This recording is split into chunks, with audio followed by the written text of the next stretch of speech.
अग्ने नयसुपथायस्मान् विश्वानि देववयुनानि विद्वान् युयोधस्म जुहुरान्मेनो दुरिष्ठां ते नमो किन्विदेव।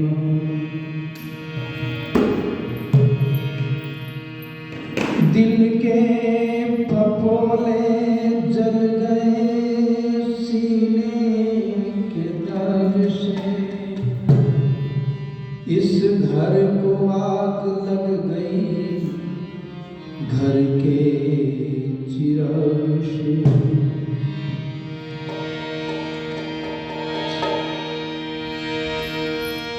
वतन की जो हालत बताने लगेंगे तो पत्थर भी आंसू बहाने लगेंगे। कहीं भीड़ में खो गई आदमियत, जिसे ढूंढने में जमाने लगेंगे। अपने वतन की रक्षा कर लो नौजवानों, वरना ये नेता तो कुर्सी को भी खाने लगेंगे।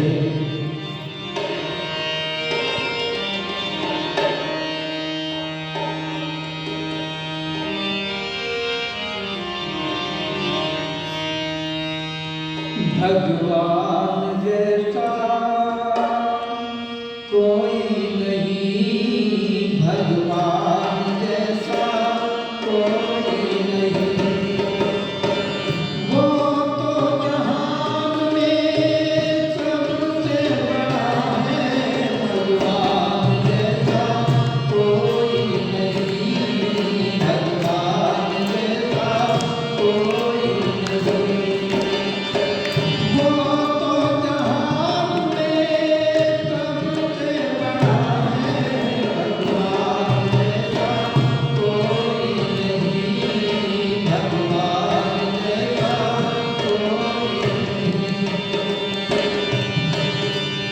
इस जग का करतार वही, दातार वही, आधार वही है। माता पिता बंधु सखा जग में सबका भरतार वही है। निर्बलों अनाथों का भी वही आसरा है, भगवान जैसा कोई नहीं, भगवान जैसा कोई नहीं। वो तो जहान में सबसे बड़ा है, भगवान जैसा कोई नहीं, भगवान जैसा कोई नहीं। जब सब रिश्तेदार तोड़कर प्यार अगर मुंह मोड़ चुके हो, तुझ पर संकट का मैं बिगड़े हाल समझ कर छोड़ चुके हो। बुरे वक्त में भी साथी परमात्मा है, भगवान जैसा कोई नहीं, भगवान जैसा कोई नहीं। वो तो जहान में सबसे बड़ा है, भगवान जैसा कोई नहीं, भगवान जैसा कोई नहीं। इधर उधर से बचा के नजर दुनिया में अगर कोई पाप करेगा, इधर उधर से बचा के नजर दुनिया में अगर कोई पाप करेगा, देख रहा कण कण में बसा प्रभु उसकी नजर से बच न सकेगा।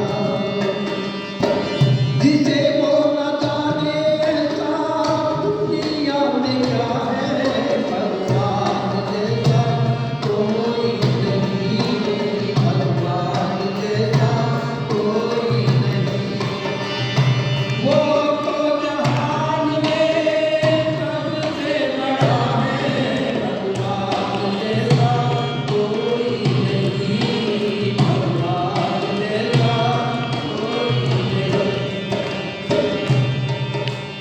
छल से रहित व्यवहार में सच्चा प्यार अगर मंजूर नहीं है।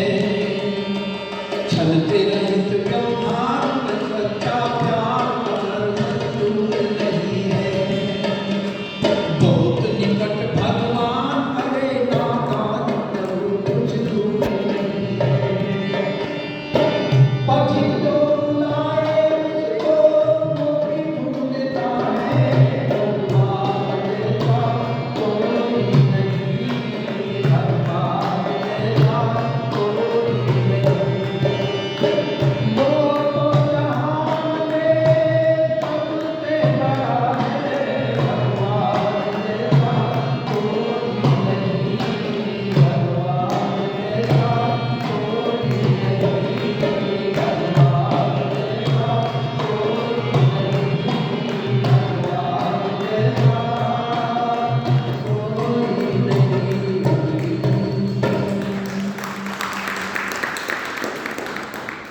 मंचासीन आर्य जगत के पूर्व विद्वान दार्शनिक विद्वान आचार्य देवदत्त जी, आर्य जगत के बहुत ही उच्च कोटि के भजनोपदेशक, जिनका व्याख्यान बहुत ऊंचा हुआ करता था, बड़ी ऊंची आवाज में, बड़ी मधुर आवाज में गाते थे, वो मेरे बड़े भाई राम रखारिये जी।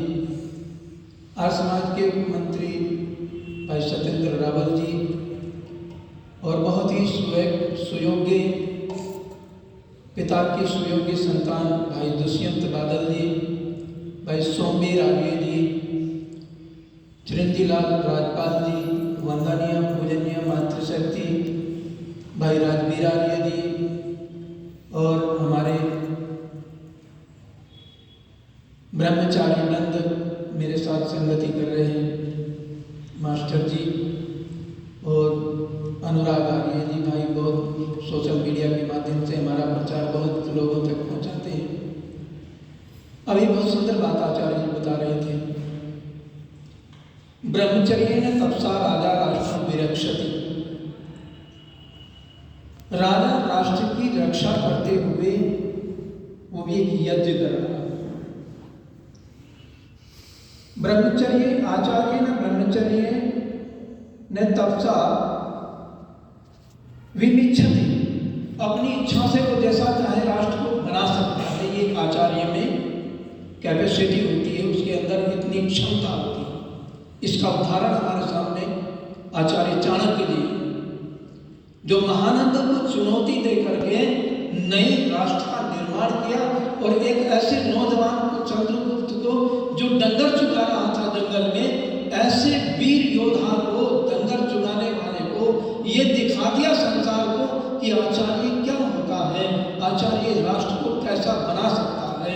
ये आचार्य राष्ट्र यज्ञ में किस प्रकार की आहुति डालता है, किस प्रकार से उस राष्ट्र यज्ञ की रक्षा करता है, ये आचार्य पर भी निर्भर करता है। अगर हम इस बात को लेकर के जाने कितने प्रकार के यज्ञ होते हैं। एक माँ अपने पुत्र को बलिदान की बलिवेदी पर आहुति दे करके और उस राष्ट्र की रक्षा करती है। ऐसे बहुत सारे उदाहरण हमारे पास हैं। माता पन्ना धाय का उदाहरण हमारे पास है। राजा संसार से चले गए,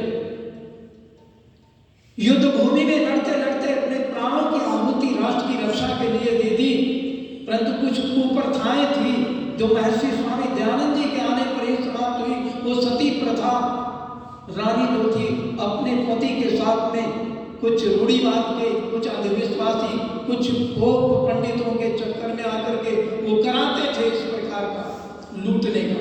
क्योंकि जब स्त्री का पति का देहांत हो जाता था, हजारों हजारों की संख्या में रणबांकरे नौजवान अपने प्राणों की आहुति राष्ट्र के लिए दे देते थे, और हजारों वीरांगनाएं उनके साथ चिता में जलती थी, बड़ा श्रृंगार पहन करके, गहने पहन करके, आभूषण पहन करके, और उन गहनों को वो तथाकथित पंडित उतरवा लेते थे। इसलिए इस रूढ़िवाद को उन्होंने जन्म दिया। ये तो सौभाग्य है हमारा, महर्षि स्वामी दयानंद जी का प्रादुर्भाव हुआ और उस सती प्रथा को समाप्त किया। क्या ये छोटी बात है? दयानंद ने कितने उपकार हमारे ऊपर किए, कितनी प्रकार से इस राष्ट्र की रक्षा की। इस राष्ट्र यज्ञ में अपनी आहुति दे करके अनेकों आहुतियां डाली, अनेकों आहुति कर दिया इस यज्ञ के प्रेरित करके कि ये राष्ट्र सबसे सर्वोपरि होता है, राष्ट्र की रक्षा सबसे सर्वोपरि है। ये नौजवानों को दशा बदलने के लिए तैयार किया देश की। तो ये छोटी बात नहीं है। माता पन्ना जी का मैं उदाहरण दे रहा था। एक छोटे से बच्चे को गोद में डाल दिया पन्ना भाई के माता ने, अपने बेटे अपने जिगर के टुकड़े उदय सिंह को पन्ना की गोदी में डाल दिया। एक बच्चा पन्ना के पास भी था जो दूध पिलाया करती थी धाया पन्ना को, उदय सिंह को भी और अपने बेटे चंदन को भी। परंतु उनके जाने के बाद में, राजा के जाने के बाद में दायित्व किस पर, एक परिवार का व्यक्ति था जिस पर दायित्व आया राजा का, और मुकुट पहनाया गया। उसका नाम था बनवीर। बनवीर को मुकुट पहनाया गया। एक दिन मुकुट को सजा रहा था, शीशे में आईने में देख रहा था, बड़ा सजा रहा था। पत्नी ने एक व्यंग कस दिया, थोड़े दिनों का है तेरे सर पर, ज्यादा इतराना। ये मुकुट तेरे सर पर ज्यादा दिन रहने वाला नहीं है। जहां उदय सिंह बड़ा हुआ और उदय सिंह को ये दायित्व सौंपना पड़ेगा, नहीं तो प्रजा छीन लेगी तेरे से। अच्छा, बस हृदय बदल गया और जाकर के उसने उसी दिन अपने मैनेजमेंट था उसकी मीटिंग की, उनको लालच दिया, उनको कुछ लोभ दे करके, और बनवीर का कत्ल कर दिया जो बड़ा बेटा था महाराजा का। बनवीर का कत्ल करने के बाद में उसके मन में आया उदय सिंह को भी कत्ल करूंगा, और चल दिया खून से सनी तलवार लेकर के। पर एक वफादार सैनिक दौड़ करके आया पन्ना के पास में, वहां गजब हो गया। क्या कि बनवीर ने विक्रमादित्य का कत्ल कर दिया है और वो महल की तरफ आ रहा है, वो उदय सिंह को भी नहीं छोड़ेगा। पन्ना ने क्या काम किया, अपने जिगर के टुकड़े चंदन को लिया, गोद में लेकर के मुंह चूम रही है और मुंह चूमती रही है बहुत कि आज अंतिम बार तेरा लाड कर रही हूँ, आज अंतिम बार तेरा वात्सल्य उड़ेल रही हूँ तेरे ऊपर। इसके बाद कभी न तुझे माँ मिलेगी और न माँ को कभी बेटा मिलेगा। और चंदन को उदय सिंह के कपड़े पहनाए उतार करके जल्दी में, और उदय सिंह के कपड़े चंदन को पहना दिए, और पहना करके उदय सिंह के पालने में चंदन को लिटा दिया, और लिटा करके मां पन्ना आने उस नौकर को उदय सिंह को दे दिया कि नदी के किनारे मिलूंगी, इस बच को लेकर के चला गया। सजनों, अधिक ने कहते हुए बनवीर आया और चंदन के टुकड़े टुकड़े कर दिए, पर मां की आंखों से एक भी आंसू नहीं गिरा, एक भी हाय नहीं निकली। तो ये होती है माँ, राष्ट्र की रक्षा के लिए अपने प्राणों को दे देती है। यदि माँ पन्ना न होती, बलिदान पन्ना ने न दिया होता, तो हमें महाराणा प्रताप न मिलता, हमें उदय सिंह न मिलता। तो ये बलिदान छोटा नहीं है। इन्हीं शब्दों के साथ वाणी को विरमित करते हुए शांति पाठ समय हो गया है।